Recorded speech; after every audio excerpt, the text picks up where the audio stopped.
particularly Can to you Miss come Lapit Lucy. closer? Oh, sige. Sorry. Para mas marinig ka. Sige po.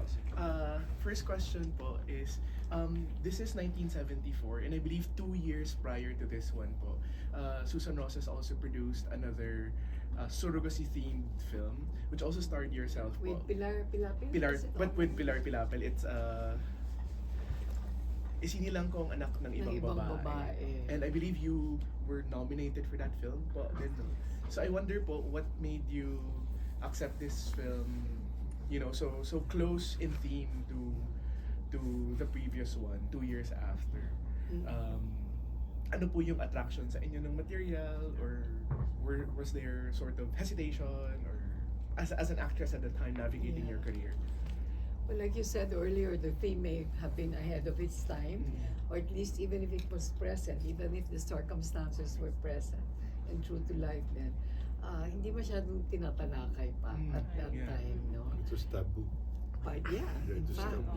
And so we give credit to Susan and the producers and the writers for putting it on film to be seen by a vast majority, the audience. It was, I think it was a venturesome act, no? Dahil it could have been controversial, but we credit the director and the producers and the writer for handling the theme deftly and for infusing much artistry into the development of the plot and into the execution of the story.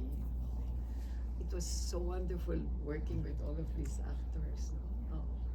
And yan po yung kagandahan ng pelikula at kainaman po na meron tayong restoration process at meron tayong Sophia, the archivist groups who make sure that these films will live on through the years. They will breach the years and reach out to generations. Tignan mo na nga itong bagets na ito doon na tatay na rin ngayon at mamang-mama na ngayon. Yeah. It's honestly, this is also I think just the second time that I've seen the film. The first time was during the premiere when we had it. I 50 just years ago. remember very distinctly my co-actors and of course John Rel. And well, trivia po ito, but and I have my son Joey here. My youngest son, who was maybe 2 years old at the time, nag-extra po siya sa children's baby. party. And there was a scene, although hindi na rin po yata nasama, where Grace and my daughter Chiki were of age and friends of Brandon were all together in a scene. So that gives it a very personal and special meaning.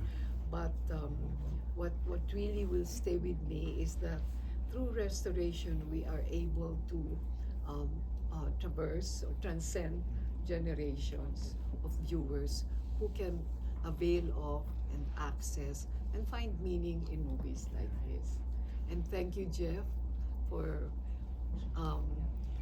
Wala. Medyo Siya wala ngayon. pala. Sorry. I'd like to take the opportunity to thank my colleagues from Mowel Fund, of which I'm chairman, and Mowel Fund was very well supported by FPJ and Susan. And ito anak din ng Mowel Fund ito because we work. I have my son Joey here, who is admin officer of Mowel Fund. We have our finance officer Florence, and we have our with the MFI Mowel Fund Film Institute staff.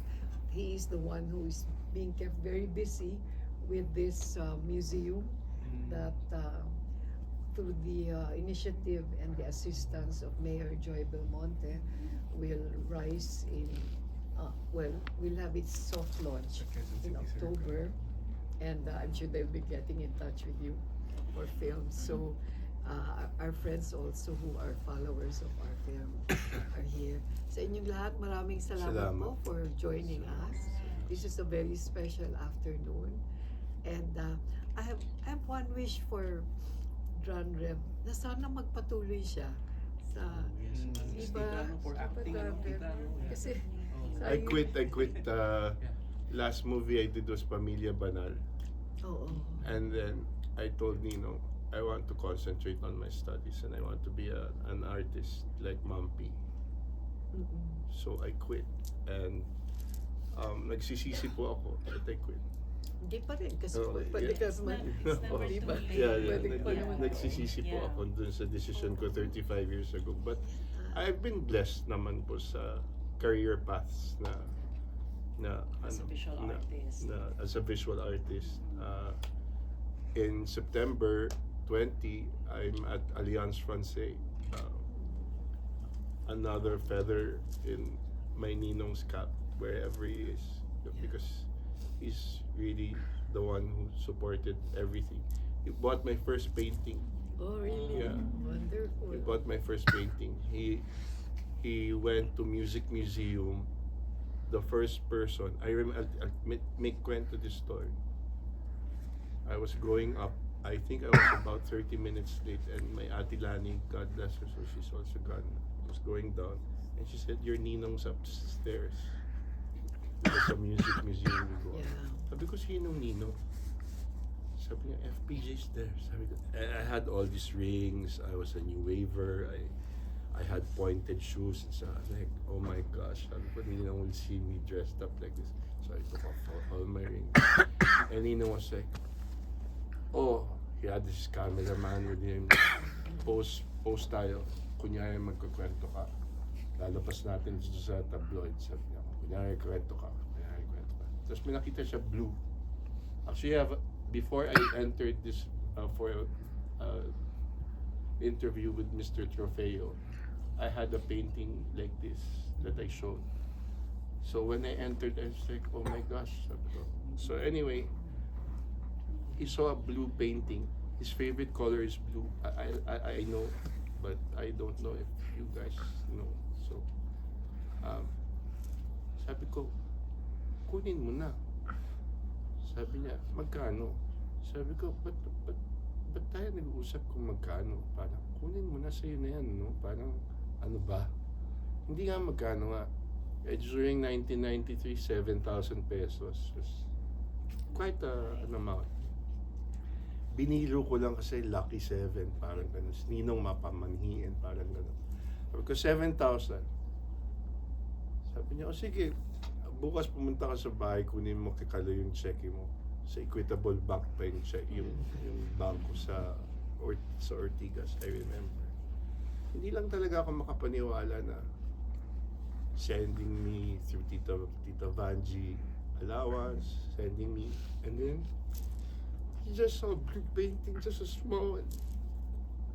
Tapos binili niya, tapos birthday niya sa Cafe Isabel, one time. Nagpunta ako, sabi niya, go to that room upstairs. Sabi ko, why? He took down all the other paintings in the room, and there was my painting. Just one painting in the room. And things like that you don't forget. You tell them, he's the king. And my ninang's queen. So, ayun po, I'm so thankful that my Ate Grace treats me like family. They treat me like family. I'm very blessed that the Poe family has given me love. Unconditional love. So, ayun po, yung mga kwentong gano'n na walang taong nakakaalam na kung kilala lang niyo po, nakilala niyo si FPJ saka si Ninang Susan. Ibang klase po talaga. They took in so many people. And I'm so blessed to be one of them. Love you, no? Love you, Nina. And talk about gratitude. Well, on a personal note, FPJ and Susan were Nino and Ninang to my boy who was in that movie. And more than just kumare and kumpare, they were really very honest, very very loving, very attentive, unconditional. Authentic. Very true. Genuine. On behalf of Mowel Fund, I also want to thank them because they were with Mowel Fund through thick and thin. If I may just cite if I may cite an anecdote, well, Mowel Fund went through very difficult times financially. And I remember after the elections of 2004, where FPJ didn't make it, but of course, a lot of people say he made it. And a lot of people say that he was the best president the Philippines never had. But anyway, so he hibernated for a while. Very withdrawn talaga yun eh. But it was a few months after the elections, he made his first public appearance at the museum. We had a little museum in Mowel Fund, and we had an inauguration. And he showed up and he spoke. Usually mahiyain po yan eh, di ba? Hindi yan nagsasalita sa rostrum. But he spoke. And he was more open. It seemed he was more comfortable with the circumstances. And it was also the first time that Mowel Fund showed Zamboanga, which is the oldest extant film, 1936, di ba? And it starred his father, Fernando Po Sr., with Rosa del Rosario. Again, that movie was ahead of its time. Eduardo de Castro was the director. And again, trivia, we didn't find out till later that Eduardo de Castro was the father of Dick Israel. Dick told me himself. Oo. So, talagang all in the connectedness. No? You can see.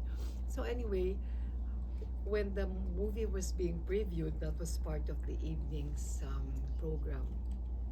So we were all seated at the Mowel Fund Theater, the old Mowel Fund Theater. And Ronnie was practically in tears because he said that that was the first time that he saw the movie Zamboanga. And like this was 2004.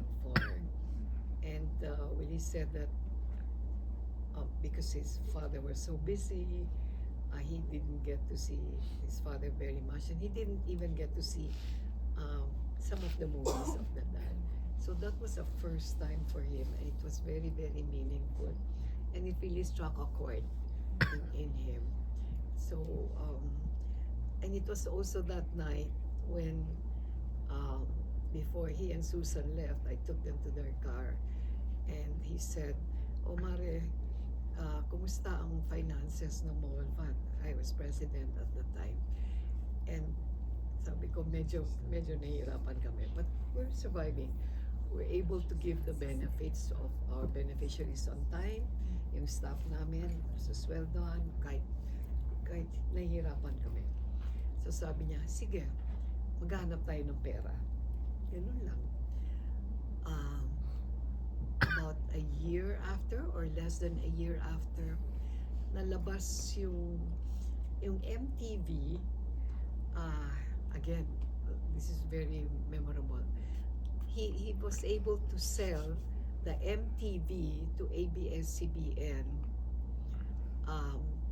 time enough to help Mowel Fund while it was very much in need. And that MTV was rather historical because it was during the night when he finally finished editing that MTV. It took him quite a while. He procrastinated on that MTV. But it was very special to him because that MTV showed him singing to the different leading ladies that he had in the different films. So it had a special meaning. Kumakanta siya, marami kami mga leading ladies niya kinakanta. And it took him a while to finish that. And that night of December 11, he had just come from here, dito. He had just come from here, finished editing, and they were having beer somewhere sa labas siguro, with Chis Escudero and some friends. They were having beer. He was rejoicing because finally he finished his pet project. And so while having beer, he just, you know, and he never regained consciousness until December 14, 2004, when he passed on. So, and soon after that, I guess pinagbilinan niya si Susan to take care of negotiating for the sale of that MTV. And they were able to sell it to ABS-CBN.